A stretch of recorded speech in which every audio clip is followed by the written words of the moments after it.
Días pasados acompañé a un cliente a prestar una declaración al edificio de tribunales de Capital Federal, en la calle Talcahuano, entre Tucumán y Lavalle. Y teníamos que ir a un juzgado del tercer piso. Subimos un piso y le dije, llegamos. Y me dice, no, doctor, faltan dos porque recién subimos uno. Claro, le tuve que explicar, y se los explico a ustedes. El edificio de tribunales, el emblemático edificio de tribunales de la Capital Federal, de principios del siglo pasado, tiene 2 pisos menos. Y sin embargo, uno sube de planta baja al tercero. Es una situación, si se quiere, poco trascendente. Sin embargo, de alguna manera explica lo que les ocurre a las personas, a los ciudadanos, con respecto a la visión que se tiene del sistema judicial. Una visión oscura, cementosa, distante, opaca. Y el emblemático edificio de tribunales, con esta característica que acabo de mencionar, lo grafica un poco cerrado, oscuro, poco visible y desde lo arquitectónico, y eso se traduce, créame, y creo que todos un poco lo saben o lo intuyen, en el ejercicio funcional de la administración de justicia. Esto lo comento porque este programa, que tiene la idea de transparentar el funcionamiento de ese poder del Estado en sus diferentes niveles, federal, nacional, provincial, tiene la vocación, o tenemos la intención al menos de tratar de ayudar a que se entienda un poco más lo que pasa detrás de las corbatas, detrás de las ventanas oscuras de estos palacios de justicia que dejan entrar a veces muy poco la luz. En estos días hemos visto casi con estupor la violenta represión que hubo en Barcelona por el tema del referéndum, y sin entrar de ninguna manera en una visualización política, que eso les cabe a los españoles y a los catalanes. Resultó llamativo ver a un funcionario policial que, protegido y enfundado en su casco, visera y demás parafernalia autodefensiva, defensiva, en el ejemplo que les quiero dar, lo hemos visto por internet, le pegaba violentamente a una señora que tendría posiblemente 75 o 80 años. ¿Qué pasa por la cabeza de ese funcionario? Porque no solamente el tema del que da las directivas, claro que lo es, pero también del que ejecuta órdenes que humanamente parecen absolutamente inaceptables. Por eso hoy, para hablar de estos temas de acá, de nuestro país, va a estar el fiscal Félix Kraus. Y también nos va a acompañar el doctor Juan Martín Serolini para contarnos su visión como abogado defensor en la causa del encubrimiento del tema AMIA. Ahora, enseguida, acá, en la continuidad de Justicia y Transparencia. Y Transparencia.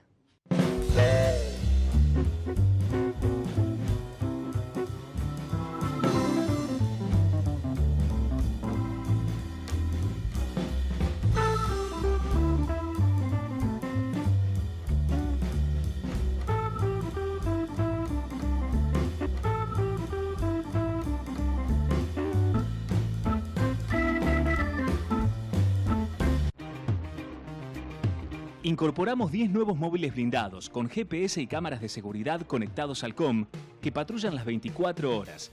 Ya llegamos a 80 patrulleros en San Martín. Municipalidad de San Martín.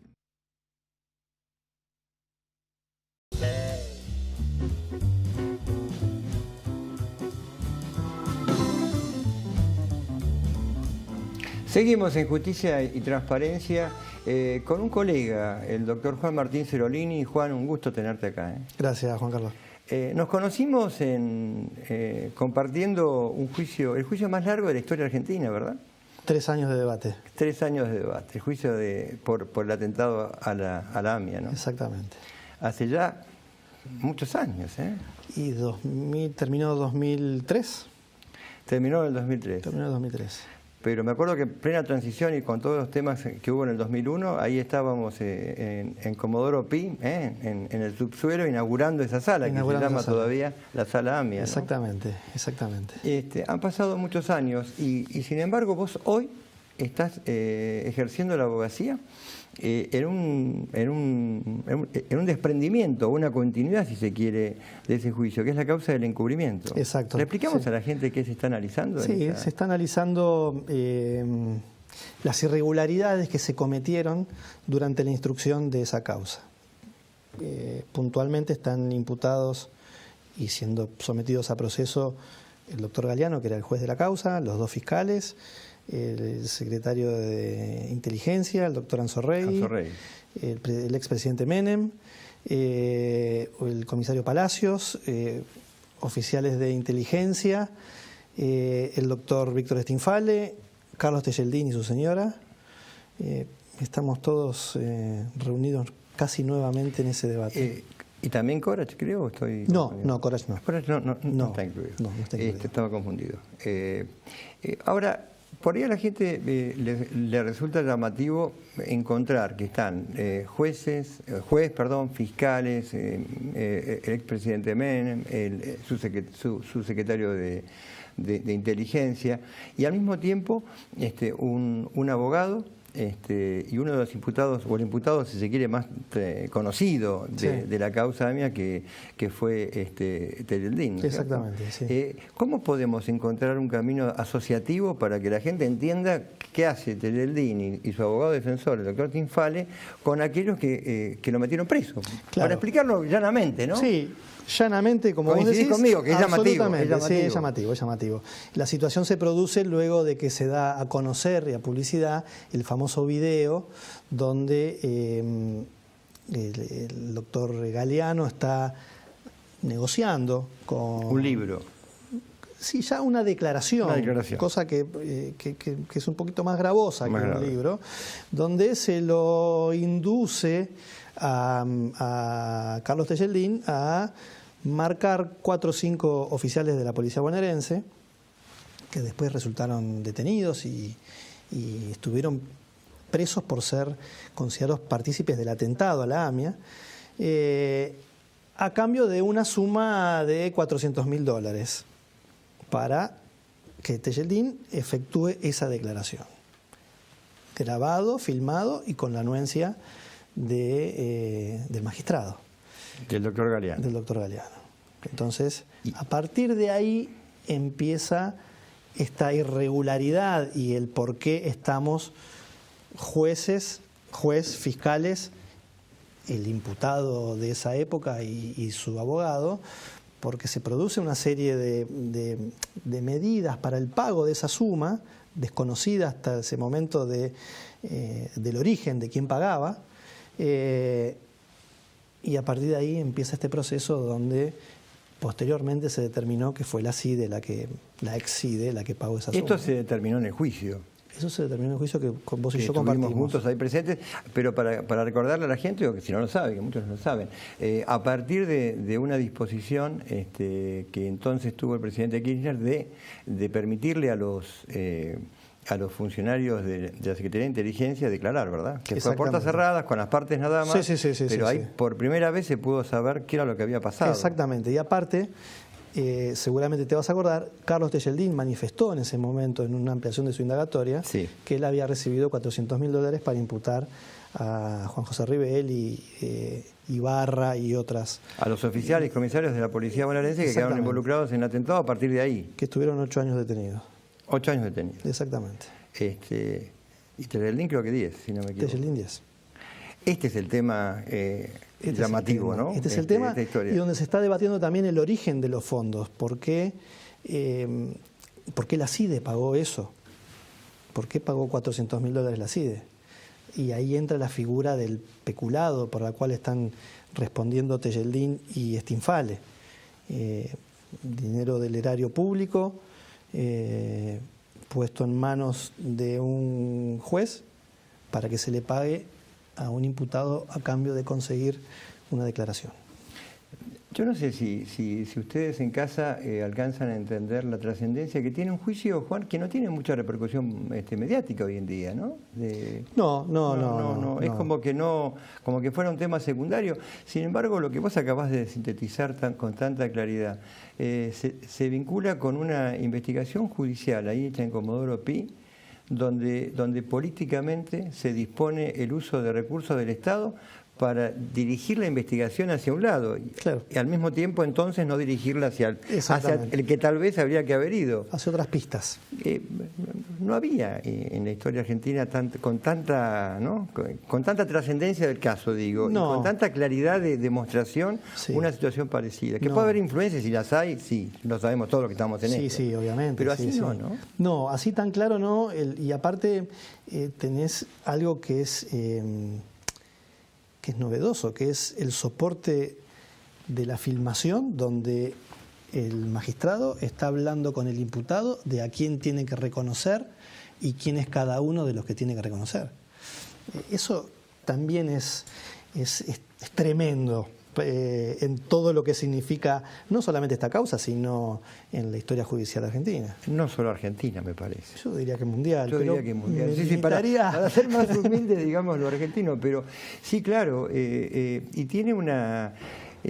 ¿Vos no crees que esto tiene que ver, ahora vamos al caso, porque me interesa saber cómo está ese proceso, visto desde tu visión como defensor, pero este desvío de la investigación que se constató en un juicio oral y público que es realmente histórico, ¿no? Totalmente. No solamente por lo largo, sino porque por supuesto. Coincidimos, los tres jueces tuvieron una decisión de tratar de buscar la verdad en un proceso oral, ¿no? Absolutamente, con todo lo que eso implicaba. Y cientos de testigos dejaron discutir cada uno de los aspectos, pero lo llamativo es que los argentinos, para mí, no le demos la importancia que tiene esta investigación actual en la que vos te encontrás ahora en el juicio. Cuando le decimos encubrimiento, le decimos a la gente que la palabra lo explica, ¿no? Es tratar de cubrir un delito anterior, claro, para que no se pueda saber, para que no se pueda encontrar a los culpables o para que no se pueda saber la verdad de lo que pasó. Y el tema del peculado, Juan, se lo explicamos a la gente más fácil, tiene que ver con recursos del Estado que se han destinado a un fin que no es lícito, ¿sería así? Exactamente. Para decirlo, digo... Mejor que vos no lo puede decir nadie. ¿Y cómo está la causa hoy? El juicio oral, digo, el juicio oral. Sí, ahora en esta etapa, ahora a fines del mes de octubre, empiezan las acusaciones, ya estamos en las postrimerías del debate, comienzan las acusaciones. La imputación que se le hace puntualmente a mis asistidos, a Tejeldín y a Víctor Stinfal, es la del peculado, la de haber utilizado recursos del Estado, esos $400.000 que le paga el doctor Galeano, en realidad, con la anuencia del doctor Galeano a Tejeldín y Stinfale por ser su abogado y haber hecho alguna gestión mínima dentro del proceso. Estamos esperando estas últimas etapas de acusación. O sea que están próximas los alegatos de los fiscales, cuando tienen que fundamentar, se acusan y fundamentarlo. Sí. Y los defensores responder. Hay muchas querellas también. Hay muchas querellas, también hay muchas querellas. Hay muchas querellas, sí. Entre ellas también está la querella. Memoria activa, ¿no? Memoria activa, que han hecho un trabajo muy. ¿Representada por quién? Por el doctor Borda. Han hecho un trabajo muy presente. Involucrados con el proceso, involucrados con el debate. No ha sido una causa más para ellos. Para los que están interesados en el tema. Claro, sí, se han consustanciado con el tema muy bien, y está la querella también de los ex policías, que está el doctor Ubeira también ahí, con el doctor Rivelli. José Ubeira, con el comisario Rivelli, que se recibió de abogado estando preso, ¿verdad? Exactamente, y está también ahí. Tejeldín también se recibió de abogado estando detenido. También se recibió Tejeldín de abogado. Están como querellantes ellos también, así que los que en un momento fueron imputados del otro lado de la sala, hoy también están siendo querellantes. Lo que no está ahí en curso es el porqué, ¿no?, de la decisión, o sí, la decisión de destinar esos fondos para que una persona privada de libertad declare falsamente, que fue lo que pasó. Sí. Se han intentado algunas explicaciones por parte de los que tienen que darlas, que son los funcionarios judiciales. A nosotros, primero, quiero recalcar una situación. Tanto Tejeldín como Stinfale desconocían que esos fondos fueran del Estado. Claro. ¿no? Para ellos siempre fue la negociación por la publicación de un libro, pero nunca tuvieron claro, y aparte quedó, entiendo yo, a mi modo de vista defensor, ¿no? Sí, sí. Quedó bastante en claro con muchas testimoniales que se prestaron en el debate, donde eran tan claro que era una operación de inteligencia que era imposible que se sepa que esa plata era puesta por la CIDE. De hecho, Juan, yo al principio dije un libro porque sí, lo que circulaba y lo que se supo y lo que incluso se puede ver en uno de los videos grabados con Galeano, era que se hablaba de que había personas interesadas en publicar un libro, y ahí vino toda la historia literaria, digamos, ¿no? Sí, exactamente. Que encubría en realidad esta situación que era la que ahora está en análisis en el juicio. Y te toca defender a un colega, ¿no? Al doctor Stinfale, que mucha gente lo conoce porque ha tenido casos de mucha trascendencia, Víctor Stinfale, y ha tenido una gran trayectoria también en los medios, digo, ¿no? Es un abogado conocido, de los conocidos, muy conocidos. No es fácil defender a un colega, ¿no? Porque... No es fácil defender a un colega y no es fácil defender a un amigo. Y Víctor es amigo mío. Ha confiado en mí para esta tarea ardua, dura, larga y esperemos llegar a buen puerto. Pero realmente sí, no es fácil defender a un colega además que se dedica tiene la especialización que tenemos nosotros, que somos penalistas. Sí, claro. Y además, insisto, es un amigo, lo que se hace más porque complicado. Por otro lado, esto nos lleva, y es el tema que hoy quiero tocar, y está abierto este programa, Juan, para ir viendo a futuro, lo que vaya diviniendo en este proceso, más en la etapa que está entrando, pero esta frontera entre el abogado defensor y el cliente, ¿no? El ciudadano que le confía su defensa. Yo creo que siempre hay que advertir y hay que parar un poco y reflexionar y mirar con lupa, porque hay que separar, ¿no?, el ejercicio constitucional de la defensa en juicio de un ciudadano con el hecho que se le imputa al ciudadano. Son dos situaciones distintas. Totalmente, claramente. Y la defensa a capa y espada sin límites tampoco es noble. Claro, hay que encontrar el equilibrio, pero siempre preservando que una cosa es el que está siendo imputado o incluso el que está demandado, ¿no?, en un juicio civil, y otra cosa es el abogado. El abogado que en realidad, yo siempre digo que en la facultad, yo empezaba la clase diciendo, ¿saben que ustedes que estudian abogacía? ¿Y por qué, no? Y ¿saben qué quiere decir abogacía? Y todos, ¿viste? Los alumnos jóvenes, chicos de derecho entrando a derecho, y le recordamos a todos, Juan, abogacía, abogar es hablar por otro, ¿no? Hablar por otro. Entonces es duro cuando por hablar por otro, se confundan un poco las funciones. Pero eso será materia del debate. No nos mimetizamos. Exactamente. Bueno, y en pocas palabras, y para tenerlo presente, y lo vamos a seguir el caso. ¿Ya estamos en la etapa de alegatos? Ya estamos en la etapa de alegatos, fines de octubre. Estimamos que las defensas empezarán febrero o marzo. Insisto, porque hay muchos imputados, muchas querellas también. Querellas son partes acusadoras particulares, aparte de los fiscales, ¿verdad? Exactamente, los acusadores particulares. Estimamos que febrero o marzo empezamos los defensores a hacer nuestro trabajo. Con una expectativa aproximada de que el año que viene pueda haber sentencia.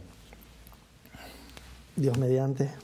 Las manos así del doctor Juan Martín Cerolini están graficando esa situación que toda la ciudadanía tiene del tiempo de lo que demanda el sistema judicial. Veremos qué pasa en este caso. Gracias, Juan, por haber estado en Justicia y Transparencia. Te agradezco mucho. Que siga así en un momento.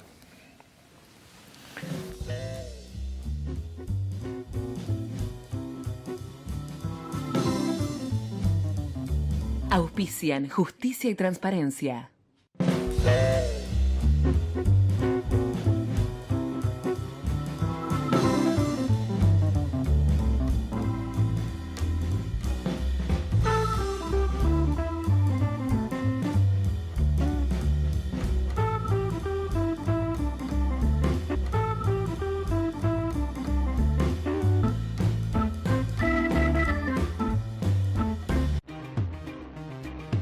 Incorporamos 10 nuevos móviles blindados con GPS y cámaras de seguridad conectados al COM que patrullan las 24 horas.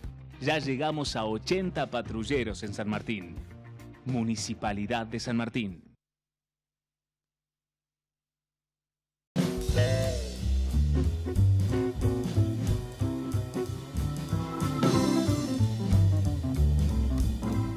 Seguimos en Justicia y Transparencia con el doctor Félix Kraus, un fiscal de la Nación, como se dice siempre, ¿no? O se dice tan, a veces un poco parsimoniosamente. Un gusto, Félix, tenerte acá. Muchas gracias por la invitación. ¿Vos actualmente estás ocupando? Ahora estoy a cargo de la Procuraduría de Violencia Institucional de la Procuración General de la Nación. La Procubin. La Procubin. ¿Y vos cuándo comenzaste con esto que nos emparenta, que es la abogacía y el derecho? ¿Cuándo decidiste ser abogado? ¿Uno decide ser abogado? No sé. ¿O es una ola que te agarra? Sí, tenés razón. Sí. Mira, yo tengo un primo mío que falleció, con el que yo tenía una relación muy intensa, digamos, era el único profesional de la familia y abogado. Creo que eso tuvo mucho que ver, pero no estoy seguro que haya sido la única corriente, ¿no? Ni tampoco es la única de mis vocaciones. Yo creo que los hombres en este sentido nos empobrecemos cuando tenemos una sola profesión o una sola vocación o una sola pasión. En este sentido, a mí yo creo que desde la infancia, ¿sabes? Había ahí, yo creo que muchos abogados tenemos una idea ilusoria, un idealismo un poco cinematográfico, en la que vamos amalgamando aquella cosa que era la sensación de justicia, ¿no? Por ahí vino, me parece. Después entras en la fábrica, que es otro asunto. Que es otro tema, ¿no? Más con el derecho penal, ¿no? Esa visión de... épica, digamos. Sí, sí. Sí, yo recuerdo, yo soy perito mercantil de un pueblo acá en la provincia de Buenos Aires, en Lincoln, y por supuesto los padres que elegían ese secundario para los hijos lo hacían con un criterio muy práctico, ¿no? Asegurar un trabajo, en fin, en el mundo en que existía esa ilusión del trabajo seguro.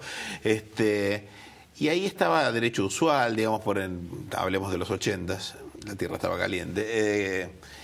Y en ese momento fue mi primer acercamiento al derecho penal con los rudimentos de la escuela secundaria. Me entusiasmó, pero, insisto, atravesado con toda la imaginería cinematográfica y literaria del asunto. En este sentido creo que fue una elección correcta. Nunca me corrí del derecho penal en particular y del derecho público en general. Me atrae más esa relación, digamos, de la persona con el Estado, la dicotomía entre libertad y poder, más que las tensiones entre particulares, aunque por supuesto valoro mucho y admiro secretamente a lo que se aprende en el Código Civil entero. Sí, yo siempre digo que igual uno lo puede leer, ¿no? Porque si lo puede comprar ya con el primer horario. Es cierto, y ahora con los buscadores es más fácil todavía. Ahora ¿no? Claro. Cómo ha cambiado, ¿no? La actividad de todos, pero sí. Creo que en nuestro campo ha cambiado muchísimo. ¿Y ejerciste la profesión privadamente? No, nunca. Nunca. Guardo una secreta admiración, digamos, bueno, no tan secreta porque te lo estoy diciendo acá, Dejó de serlo. Por los abogados que ejercen la profesión, porque me parece que ellos tienen que ser eficaces, en los parámetros que sea, pero tienen que ser eficaces en su trabajo. Eso no se nos exige a nosotros, y es un gran déficit del sistema de administración de justicia. Y cada vez que se nos exige auditar producción de algún modo, esa sangre azul que se supone que tenemos hace montar en ira a todos los operadores judiciales. Bueno, vos recordarás que cuando se instaló el sistema de concurso después de la reforma del 94 y de la ley digamos que reglamentó el funcionamiento del Consejo de la Magistratura en el 97 más o menos, sí. Hubo todo un debate encarnizado, lleno de ofendidos e indignados, acerca de si los jueces debían pasar un examen psicológico o no.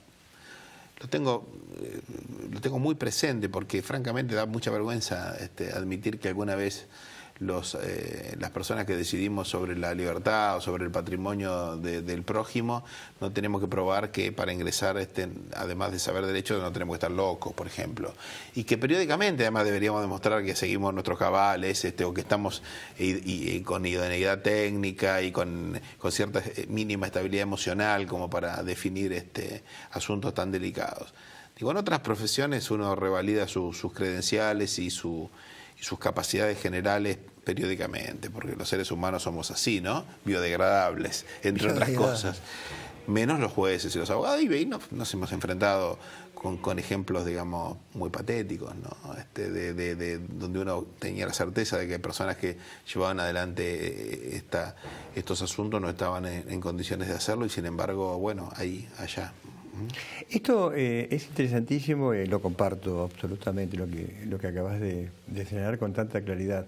Pero creo que nos lleva a dos temas que yo soy reiterativo en plantearlos. Uno es el tema en el campo de la selección de los jueces, los fiscales, ¿no? Pero de los jueces particularmente, que tienen esa posición tan particular, ¿no? entre los seres humanos, que es de torcer la balanza para un lado o para el otro, ¿no? De decidir, como decías vos, la libertad o por el patrimonio de las personas. Pero digo, la Constitución pide que haya un ejercicio profesional de unos años. Y que con los años se ha ido desvirtuando esta idea, entonces no hay, yo no digo que esto genere automáticamente nada, no digo con esto que descalifique a nadie. En tu caso, por ejemplo, vos has estado siempre del lado público, digamos, sí, del mostrador, como se dice habitualmente. Sin embargo, en mi experiencia, la interacción, ¿no? de estar viviendo y palpando la realidad de diferentes lados, me parece que era la idea constitucional. Eso por un lado, y el otro tema que te quiero preguntar, pero para que me puedas abundar si querés en los dos, es el tema del tiempo, que vos tocaste recién. Cada tanto, en muchas profesiones, actividades, hay una reválida. Esto que para mí es pre-asamblea del año 13, de elegir a alguien para toda la vida, mientras dure mientras no cometa faltas graves, ¿no? Dice la ley. ¿No deberíamos revisarlo con una reforma constitucional y empezar a pensar como tantos lados, ¿no? Sin duda. Yo creo que hay el Poder Judicial expresa una rémora monárquica muy, muy notable. A veces bromeo diciendo que al Poder Judicial lo que no llegó todavía es la Revolución de Mayo de 1810. El decreto de supresión de honores de la primera Junta de diciembre de 1810, que es un manual de semiología extraordinario, debería ser de lectura obligatoria en todas las escuelas de formación de la magistratura, si esas existieran, porque yo creo que nosotros ejercemos una profesión de aficionados, no de profesionales. Nos recibimos de licenciados en Derecho, ni siquiera de abogados, ¿no? De licenciados en Derecho. De capacitación para la magistratura, nada. Algunas escuelas de posgrado hay sobre eso y alguna materia en el grado en algunas universidades y nada más. Digamos, el ejercicio de la magistratura, para el cual estamos en aptitud apenas nos recibimos de abogado y tenemos algunos años de antigüedad de abogado, porque coincido contigo que ni siquiera, digamos, de antigüedad en el título, no de ejercicio claro, de la abogacía. Sin embargo, no hay ninguna preparación para eso. Y esto no es simplemente saber derecho, inclusive la capacitación permanente en derecho. Se trata de nada menos que tomar decisiones, gestionar unidades de trabajo, trabajar bajo presión, administrar los conflictos humanos de un equipo de trabajo. Todos esos asuntos son asuntos para los que los jueces no son capacitados. A la par, lo que aparece es la exigencia, digamos, simbólica, de sostener todos estos elementos que hacen a lo que un magistrado cree que es un magistrado, ¿no? Esa suerte de cataforesis de bronce que recibe al momento de ingresar, a pesar de que los estilos se han ablandado mucho últimamente, un gran alimento a la necedad, ¿no? En todas las disciplinas. La duda es un proceso constructivo, creativo. En la medicina, cuando algún médico no sabe, llama una interconsulta y nadie siente que sus saberes están menoscabados. Dudar en el ámbito de la magistratura es un menoscabo, de modo que todo el mundo se siente para sí mismo que concentra todos los saberes. Y eso termina conformando personalidades protopatológicas, creo yo. cuando uno ve el rictus, la impronta, el discurso y la autopercepción que tienen algunos jueces, no tiene ninguna otra forma de concluir que como lo hace Zaffaroni diciendo que el que cree que es un juez está loco.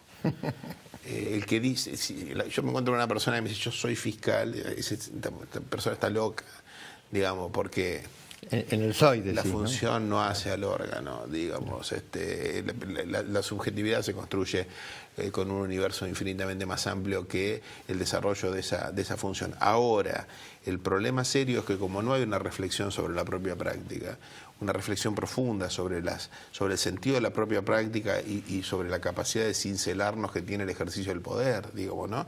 Esa afección a las sensualidades del poder, ¿no? A tocar un botón y que alguien nos traiga el café, que por arte de birlibirloque de un día para el otro empiecen a dirigirse hacia nosotros con otro tipo de disposición, el temor reverencial, ¿no? El vuestra señoría, esta locura delirante que nos traten como el virrey Cisneros, el dirigirnos,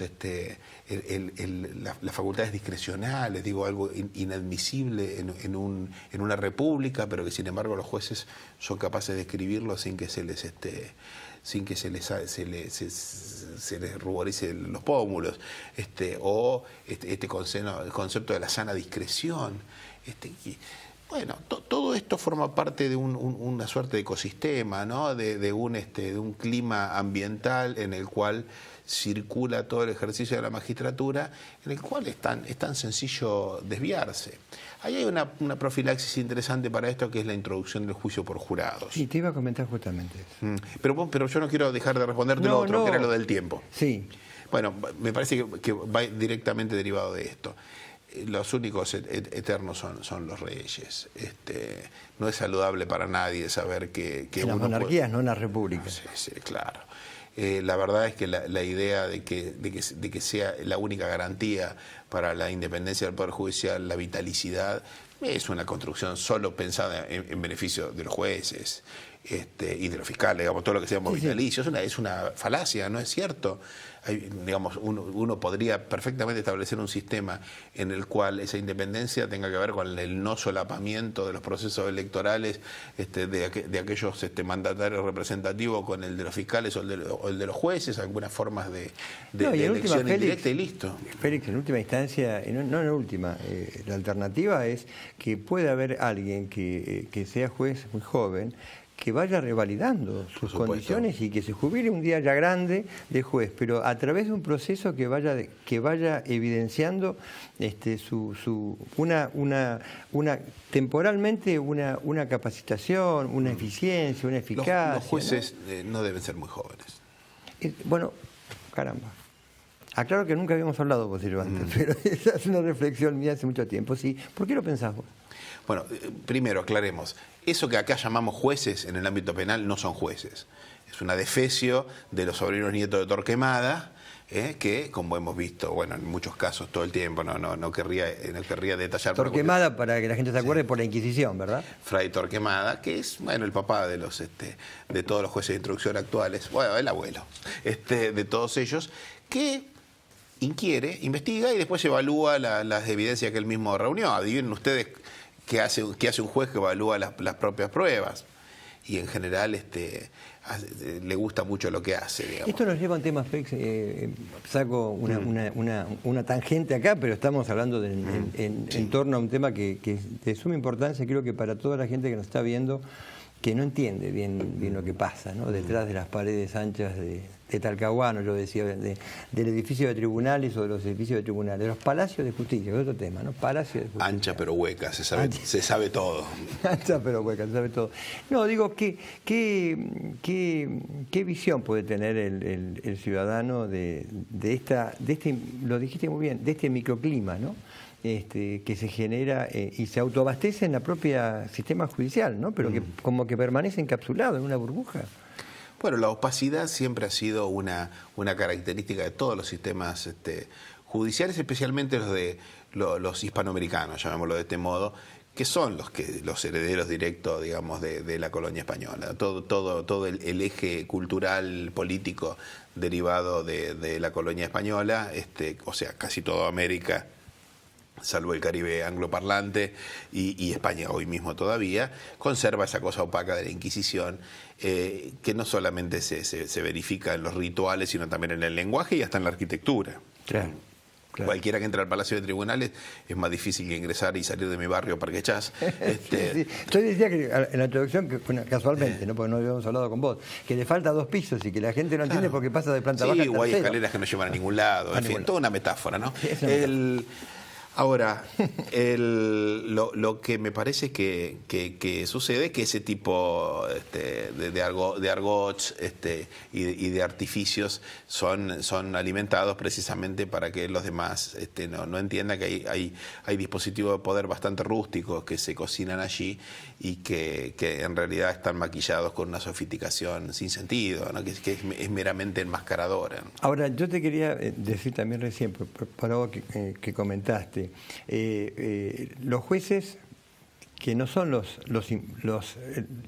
imparciales, ¿no? Los objetivos, los que miran lo que otros plantean. Sí. Yo siempre digo, y le decía a los hermanos de la facultad, mientras me tocó tener el orgullo de ser docente en la UBA, en Derecho, es como un árbitro de fútbol, que puede cobrar un penal o no, lo que no puede es patearlo o atajarlo.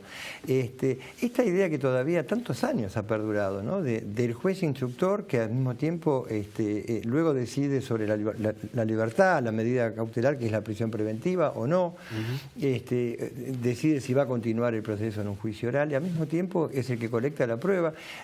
Hay un código que se generó en el 2014, ¿verdad?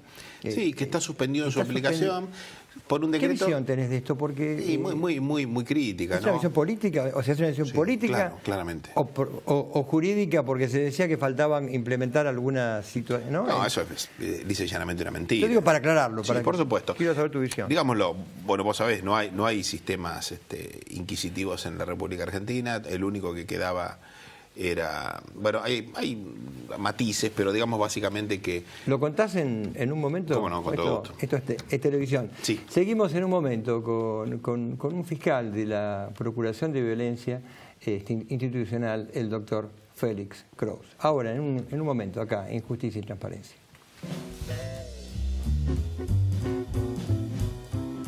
Auspician Justicia y Transparencia.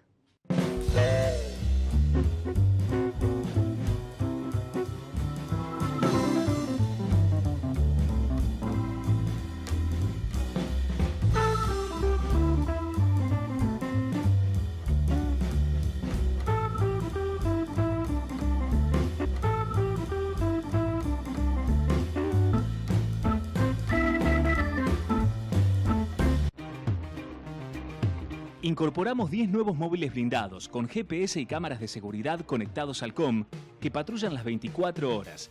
Ya llegamos a 80 patrulleros en San Martín. Municipalidad de San Martín.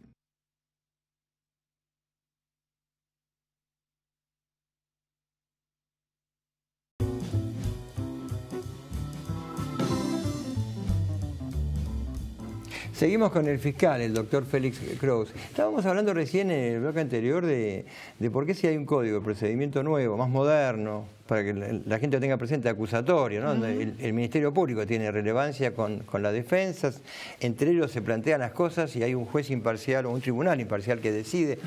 ¿Qué es lo que ya prácticamente hoy en todo el país, estabas adelantando vos, ocurre? Sí, claro. ¿Por qué no está vigente? Según tu visión. Bueno, esa es una reforma que en el Fuero Federal, a esto te referís, ¿no? Que está pendiente, es una reforma que todos quieren en la medida que nunca se lleve a cabo.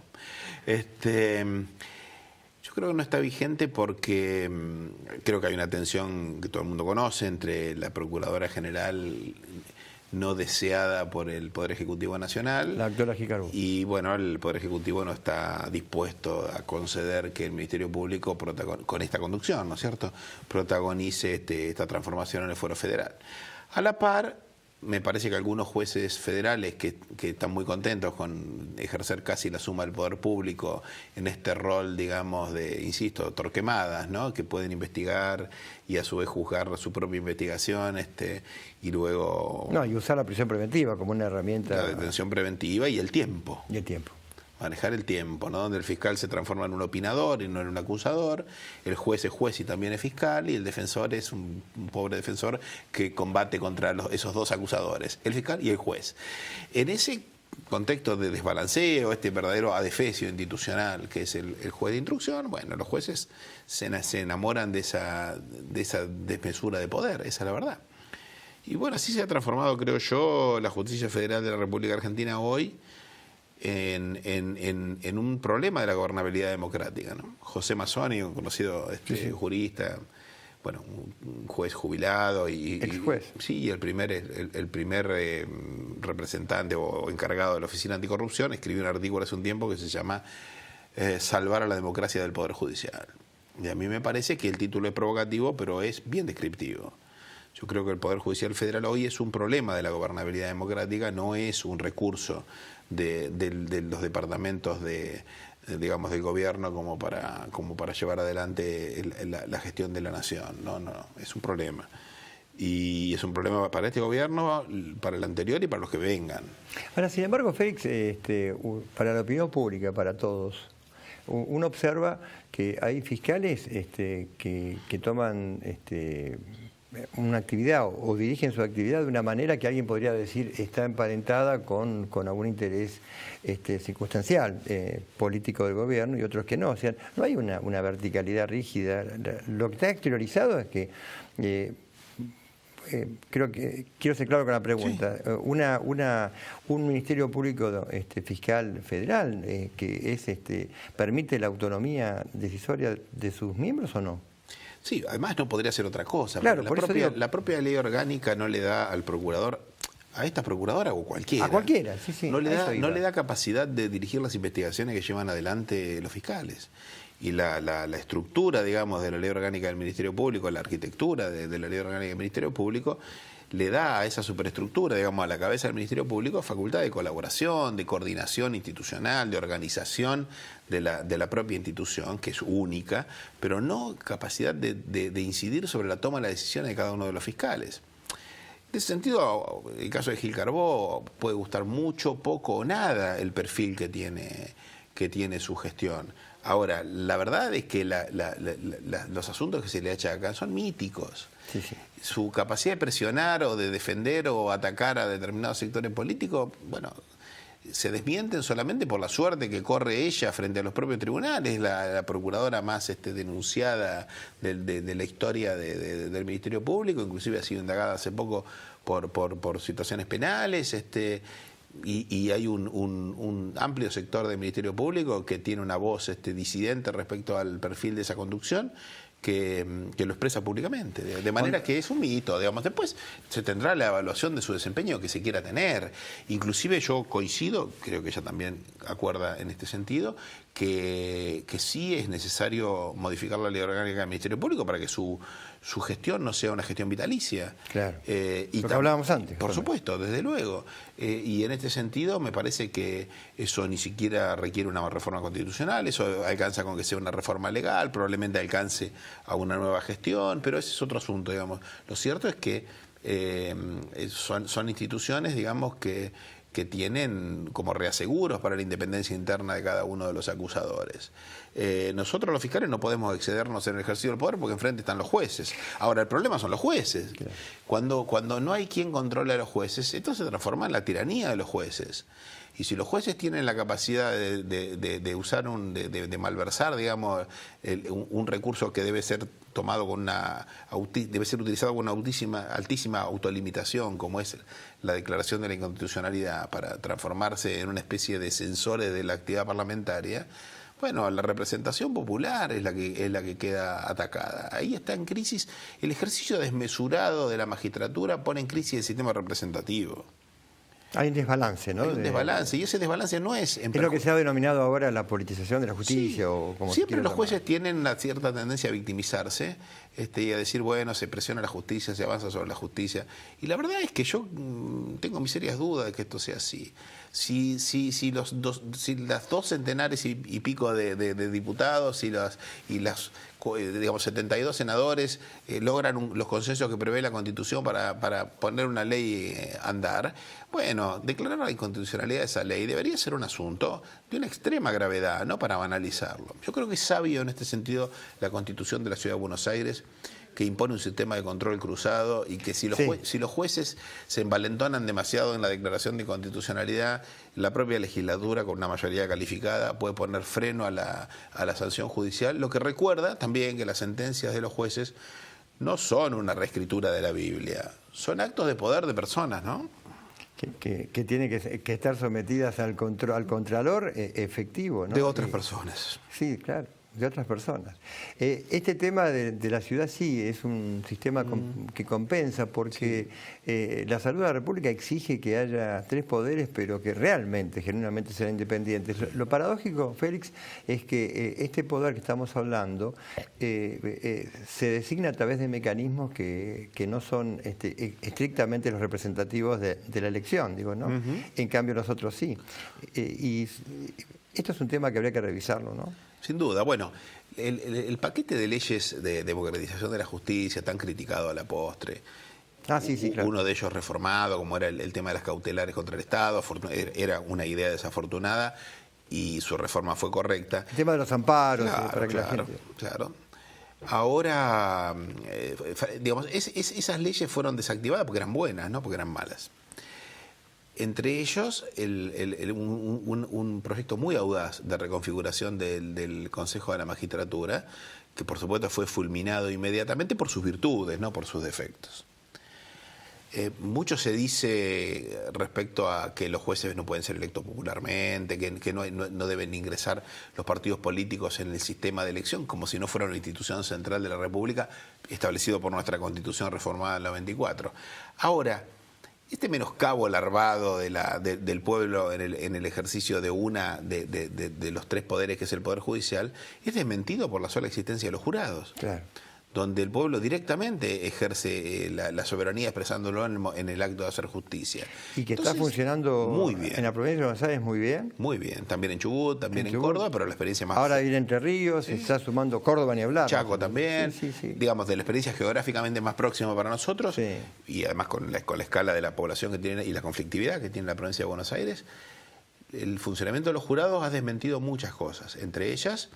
desmiente que el pueblo sea un sujeto informe e inmaduro que reacciona solo emocionalmente, convocado a tomar decisiones, se lo toma muy en serio. La experiencia de interactuación entre el juez coordinador del juicio y los jurados ha sido una experiencia muy enriquecedora para todos.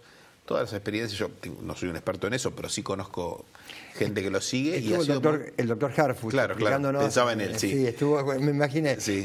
Y la verdad que sí, nos dio un panorama muy claro. Sí, ¿no? Yo digamos, soy un entusiasta, tardío, lo confieso, más bien después de conocer mucho a los jueces profesionales, me enamoré de los jurados.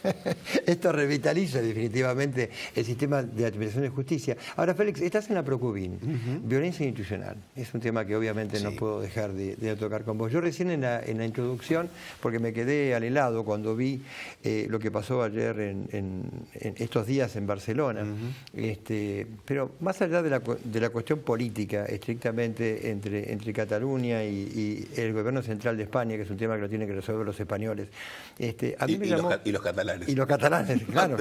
Sí, porque vas a tener problemas. Sí, no, los catalanes, totalmente de acuerdo. Quise decir la península ibérica y englobé, pero es difícil, ¿no? Tenés razón. Lo que sí quiero decir es, y que me llamó poderosamente la atención, un video que se está dando mucho en las redes, que es un policía, ¿no?, nacional, la Guardia Civil, que le pega a una señora de unos 75, 80 años, cuanto menos, porque queda claro que el que da las órdenes y el que baja la línea es el que está generando el problema que luego repercute en el cuerpo y en la vida de las personas. Sí. Pero también, ¿qué pasa con estos funcionarios que llegan a un punto hoy, en democracia, no hablo de las épocas de década del 70, que no tienen empacho en pegarle un palazo a una señora de 80 años? ¿Algo está pasando que no alcanzamos a ver? Por esa pregunta me la hago todo el tiempo y no me la he podido responder. La verdad que hay algunas preguntas que no tienen respuesta, digamos, ¿no? Cuando trabajaba en tema de LESA me preguntaba por qué razón alguien puede quedarse con los hijos ajenos, ¿no? Y una psicóloga experta en estos temas me dijo, mira, yo me hago la misma pregunta y la única conclusión que llego siempre es esto no debió suceder. Y respecto hay un texto de Eduardo Pavlovsky, el dramaturgo, que estudió mucho esta cuestión de la psiquis del verdugo, ¿no? ¿Te acuerdas del señor Galíndez, aquella obra famosa? Y tiene un texto publicado en alguna contratapa que se llama La pasión del verdugo. Y habla de los soldados, soldados nazis que repudiaban a sus jefes porque se negaban a asesinar niños. Digamos, los trataban de flojos. Eso suele repetirse en la estructura de nuestras fuerzas, en donde hay penosamente, me parece que está instalado bastante en la condición humana aquello de que el miedo a la libertad del que hablaba Erich Fromm hace que algunos hombres se fundan en la autoridad de otros para poder compensar su yo inexistente. Y esa autoinstrumentalización disimulada en pasiones heroicas, digamos, en visiones, en guerras santas, en visiones redentoras, hace que personas que son insignificantes, y uno los ha visto sentados después de haber exterminado a miles de personas sentados en el banquillo de los acusados y ser nadie, esas personas son las que son capaces de apalear a una anciana de 80 años y sentir que están sirviendo a la patria. Y yo no sé si contra eso tenemos, contra esa característica de la condición humana tenemos algún anticuerpo. Ahora, lo que sí estoy seguro es que el fascismo no es una enfermedad personal, es una enfermedad, una patología política. Y que si no hemos podido encontrar todavía un modo para configurar la psiquis humana para que no sea captable por ese tipo de debilidades que lo llevan a estas desmesuras, lo que sí es seguro es que lo que es posible es una reconfiguración política distinta de las fuerzas de seguridad y sobre todo una conducción política distinta de las fuerzas de seguridad. Porque si esos mismos policías, guardias civiles, policías nacionales o lo que fueren, en determinadas condiciones apalean en la calle, revisan de un modo vejatorio a un joven... Porque en España, en Barcelona o acá, ¿no? En la esquina, ¿no? Porque le da su biotipo, porque repelen eso que es, en fin de cabo, su propio espejo, y bajo otra conducción política no lo hacen. La cuestión central es sostener aquel modelo de conducción que no le permite de un modo muy claro y muy binario hacer estas cosas, sostenerlo en el tiempo y apostar a una reconfiguración de la institución que en el fondo reconfigure esa subjetividad de la gente. Si nosotros hablamos de la patología del policía golpeador, también hablemos de la patología del judicial necio, mesiánico y solamente recostado sobre la zona de bienestar. La diferencia es la cantidad de piñas. A eso iba porque Lucila Randart una vez me dijo en un programa que, no en el que estuvo hace poquito, sino hace unos años, que el juez en realidad es un historiador, que el juez no está en la prevención, hablando de la inseguridad de la seguridad, que el juez viene después. ¿Sí? Sin embargo, yo ahora le decía en el último, por eso hago el raconto, que si los jueces y los fiscales no miran de costado y miran de frente lo que pasa en la realidad y ven que hay funcionarios de seguridad que están cometiendo este tipo de situaciones y no se forman las causas que tienen que formarse y no tras el debido proceso llegan las sentencias que impongan para poner las cosas en su lugar, esto se va a seguir perpetuando porque quedaría todo en manos de uno solo de los poderes del Estado, ¿no? Algunos de los casos resueltos por los jurados han mostrado mayor sensibilidad y mayor agudeza en los jurados para juzgar los hechos de violencia institucional que en los jueces técnicos. ¿Y sabes por qué? Porque es muchísimo más probable que el hijo de un carpintero, de una maestra o de un chofer de taxis quede a merced de un policía de calle de 22 años que se siente poderoso porque verduguea a un chico que se está fumando un porro o porque sí, que el hijo de un juez. En este sentido, me parece a mí que de algún modo me das del pie o yo me lo esfuerzo para responder a algo que quedó pendiente, que es el tema de qué edad tienen que tener los jueces, ¿no? Digamos que no es bueno que los jueces sean jueces muy jóvenes. Yo creo que uno tiene que tener transitado en su propia biografía muchas experiencias vitales para poder decidir sobre la suerte de los demás.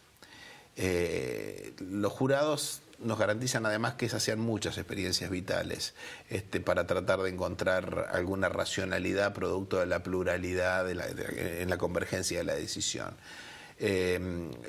Si un juez técnico además pasó toda la vida dentro de tribunales y es una persona experimentada con una cierta relativa sabiduría, pero solo en su zona de bienestar, tenemos una parte de la garantía. Ahora, si tenemos un juez técnico que además tiene 34 años y va a decidir sobre dilemas de la vida a los que ni siquiera se arrimó todavía, y estamos muy complicados, El panorama se pone oscuro. Hay una situación, vos sos hombre de radio, sos hombre de los medios, has estado en televisión, de algún modo. Te gusta Sí, sin duda. comunicarnos. Yo creo que es bueno llevarle a la gente estas visiones de quienes están, como quienes estamos, humildemente del lado operativo, no del derecho en actividad.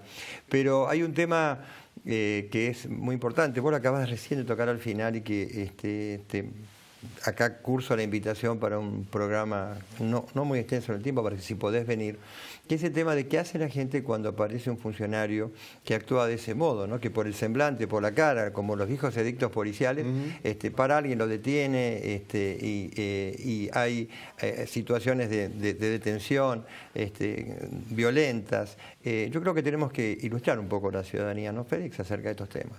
Sí, hay muchos programas de difusión interesantes, pero yo soy optimista, ¿eh? A ver. Yo creo que así como hace un par de años estuvo la moda de los linchamientos, ¿no? Recordarás, muy atizada por los medios de comunicación, bueno, en fin, yo creo que allí no voy a decirte la voz que sos alguien de los medios, hay una gran responsabilidad en la palabra, con la penetración que tienen los medios, pero sobre todo la penetración emocional, ¿no? Y afectiva, no racional. Me refiero a la capacidad de instalar angustia y ansiedad en la población y bueno, que luego se transforma eso en conductas. Digo, así como tuvimos hace algún tiempo esa ola, me parece que ahora que claramente hay una escalada de violencia institucional, sobre todo de microviolencia institucional, ¿no? Digamos, esto no tiene que terminar con el asesinato de una persona en la calle, que también los hay, sino con el maltrato, ese decomisarle la mercadería a un vendedor ambulante que dejó allí todo su dinero. Bueno, será una infracción, pero no tiene por qué robarle. O al chico que toca la guitarra. Sí, o al chico que toca la guitarra, o el maltrato, digo, todas estas situaciones de una desmesura, de esta profilaxis social, ¿no? No nos afeen el espacio público, en fin, todo esto. Eso ha generado muchas reacciones sociales. Uno ve todo el tiempo un arremolinamiento de gente, uno que graba, que registra la situación, otros que reprochan lo que perciben como una injusticia. Bueno, eso es estimulante, a mi entender. Esta visión del ciudadano no pasivo, sino que interviene, es una... Que es capaz de sensibilizarse con lo que percibe como una injusticia que no lo afecta directamente. Digo, con los que para esa mirada del Estado son un descarte social porque, bueno, rompen la estética de la ciudad soñada, pero que para ellos, que un laburante, un tipo que está en el transporte público, que a lo mejor también se fastidia si alguien a las 8 de la mañana empieza a hacer música en el subte. Sin embargo, si esa persona es desplazada por la fuerza de eso que es su medio de vida, siente eso como un agravio personal. Eso es esperanzador, eso habla de que todavía estamos entramados como sociedad. Como sociedad. Tal vez sea un camino efectivo hacia el famoso mito argentino del no te metas. Gracias, Félix, por tu presencia en este programa. E insisto, te vamos a invitar y espero que puedas venir a hablar de estos temas tan importantes. No, será un placer, muchas gracias. Hasta acá, hoy, Justicia y Transparencia. Hasta el próximo programa.